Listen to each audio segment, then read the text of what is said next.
இப்போ நம்ம மனுஷனுக்கு ஓட்டு இல்லைன்னு நம்ம பேசிக்கிட்டு இருக்கோம். மனுஷன் எனக்கு ஓட்டு இல்லைனான்னு சொல்லி பேசிகிட்டு இருக்கோம். ஆனால் அங்கே ஒருத்தர் என்ன பண்ணுறாருன்னா, மாட்டுக்கு ஓட்டு வேணும்னு மாட்டை கட்டி போட்டு ஒரு மாநாடு நடத்திட்டு இருக்காப்புல. அண்ணன் இங்கே மனுஷனுக்கே ஓட்டு இல்லைன்னு சொல்கிறாங்க. இங்கே பாருங்க, இருந்தவனை இல்லைங்கிறாங்க, இல்லாதவனை இருக்கிறேன்றாங்க. இருக்கிற மனுஷனை செத்து போயிட்டான்னு சொல்லிட்டாங்க. திரும்ப அந்த நபரை கூப்பிட்டு வந்து ராகுல் வந்து டீ குடிச்சிட்டு இருக்காரு. இந்த இவர் சொன்ன மாதிரி இந்திரா காந்தி நிறைய பேர் சொன்னார் பாருங்க. இவர் இந்திரகுமார் தேரடி, சக்குன் தேவியா அவங்கள பற்றி சொன்னார்.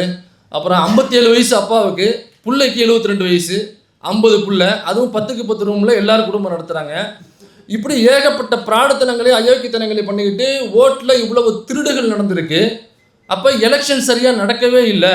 இப்போ மக்கள் இந்த ஆட்சியாளர், இந்த கட்சி நம்மை ஆள வேண்டாம், என்னை ஆள வேண்டாம் என்று அவர்களை புறந்தள்ளிய மக்கள், ஆனால் வேறு வழியே இல்லாமல் ஏற்றுக்கொண்டு இந்த ஆட்சியை நம்ம வாழ வேண்டிய கட்டாயம். இதற்கு யார் காரணம்னாக்கா எலெக்ஷன் கமிஷன் ஆஃப் இந்தியா அப்படிங்கிற ஒரு விஷயம்.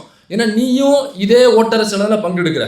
அப்போ இந்த ஊழல் நடந்திருக்கு அப்படின்னாக்கா அது உனக்கு சேர வேண்டிய ஓட்டுலையும் ஊழல் நடந்திருக்குல்ல. அப்போ என்னையை விட நீ தானே அதிகமாக குரல் கொடுக்கணும்.